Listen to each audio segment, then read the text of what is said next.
News edition of ESPN. I'm Adhikari, and thank you for joining me this morning. The concussion debate has been around for years, with discussion of head injuries and their link to dangerous brain diseases over time. About 27.4 million of kids play sports every year, and over 170,000 concussions are being reported.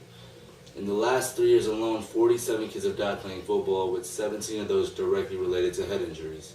In the past several years, research conducted by doctors, both independent and NFL affiliated, have brought to the surface new discoveries about the true dangers of concussion-linked injuries. Much of the research was completed by Dr. Ann McKee, a neuropathologist at the Boston University School of Medicine. The deadly brain disease that's caused by repeated blows to the head is called chronic traumatic encephalopathy, or CTE for short. Some symptoms of CTE include memory loss, paranoia, aggression, impulse control problems, depression, high risk of dementia, and even suicide. CTE, a neurodegenerative disease, causes areas of the brain to waste away. Over the past several years, Dr. McKee has diagnosed 176 cases of CTE, including 90 out of 94 former NFL players, 45 out of 55 college players, and 6 out of 26 high school players.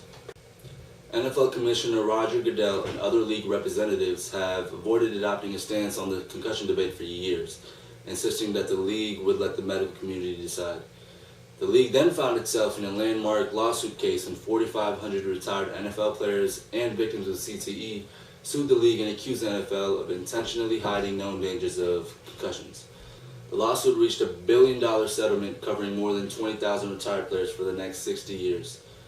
Due to the league estimates that 6,000 former players could potentially also develop CTE in their lifetime. One of the leading plaintiffs in the lawsuit was the late former running back Kevin Turner. Turner died this past March due to health complications connected to ALS, also known as the Lou Gehrig's disease, which was derived from progressive CTE.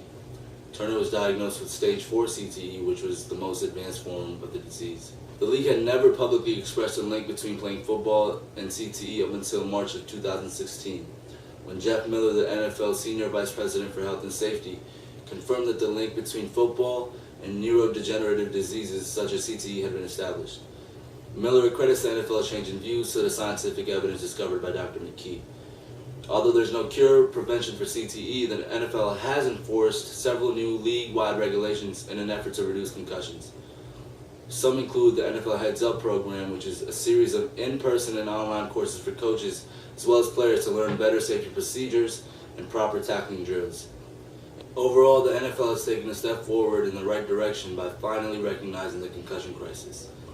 Thank you again for joining me this morning. See you tomorrow. Baseball Today is coming up next.